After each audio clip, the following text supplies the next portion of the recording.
Hi everyone, welcome to lesson 5 in the series. We're going to be moving on to showing you how to start establishing the foreground trees and the shapes there.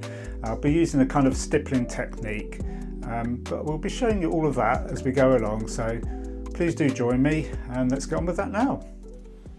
Actually, before we put a bit more detail into this background, I'm just going to block in this bit here, so I've got a bit more of an idea of the contrast I need with that background. So with a bit more of the sap green and the ivory black, and I'm using this, I don't know how well you can pick this up, sort of a bigger brush which has got a bit more battered bristles on there, so I'm just going to tap the colour in like this. And it allows some of the existing blocking in that we've done.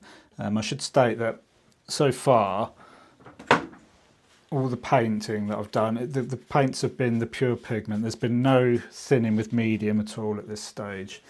I tend only to thin when we get down to the finer details, when you need a bit more flow on the paint. So this bit, as I was saying, just stippling in the dark areas, so you're still seeing some of the mid-tones from the blocking in coming through. So just a neat mix, a bit more of the hooker's green in there as well. But just tap that in. You just need one of these big sort of stiff bristled brushes really for this kind of work. You could probably use a fan brush or something like that if you don't have this kind of brush. But just tap that paint in there. And this will make a really good base for when we start putting the finer details in over the top.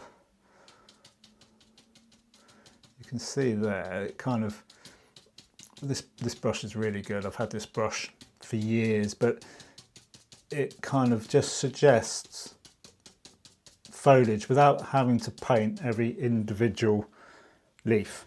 We will get to the stage later where we're kind of suggesting leaves, individual leaves, almost with the fine rigger brush. But at this point of the painting, we don't want to be getting the small brushes out just yet.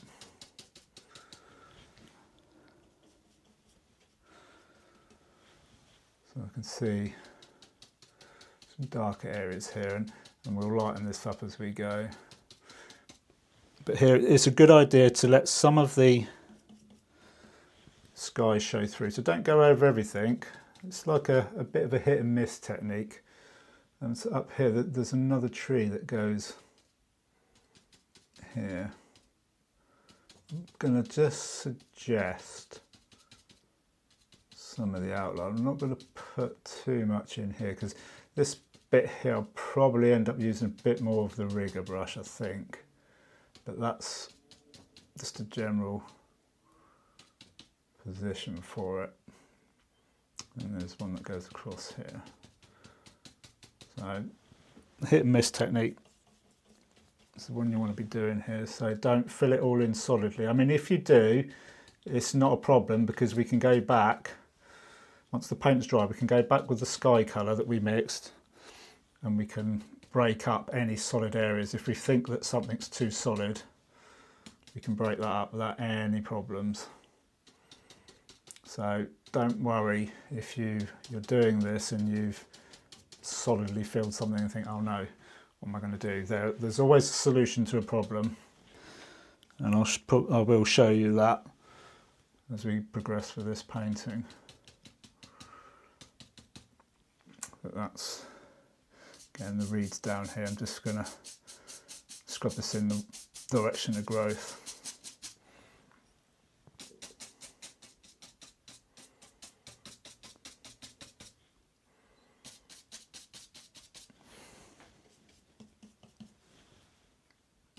Canopy under here is really dark actually, so I need a bit more of the ivory black.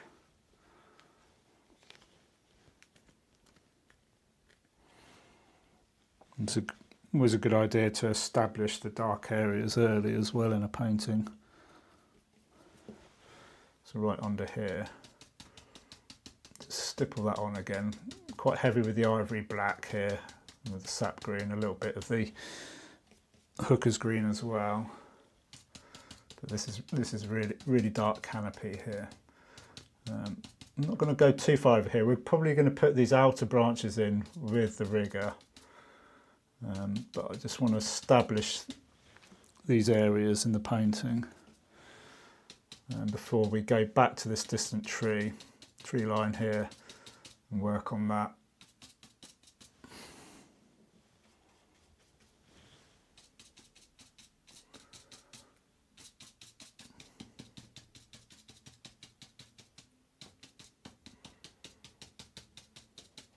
And then I'll once this background bit is dried, then we'll start working on the tree trunks and the branches and those bits of the painting where we want to go over the top of what we've done. But I'm going to wait until that's dry before I try and attempt to do that. Just in here in this canopy, there's another really dark area, so I want to get that in. Really dark under that canopy.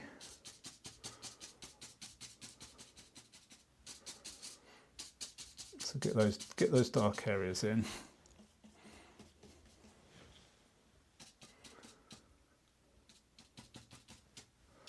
Just in there. I'm just always referring to the reference photo.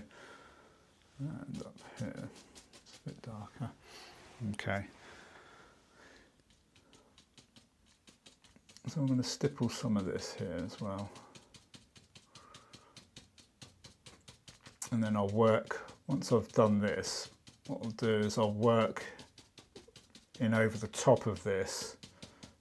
May even get the rigger brush out. We'll see as we go. I don't have kind of definitive ways of working, if you like. I kind of assess things as they go. Sometimes you'll need a bigger brush, sometimes it'll work better with a smaller brush. But at this point, we're just trying to establish, as I said, these main areas and these main colours. So yeah, we're starting to take shape now, starting to establish the main tones. I've got the colours here are fairly good, fairly accurate to the reference photo, which is good. And we're just going to start refining the process, refining the painting as we go.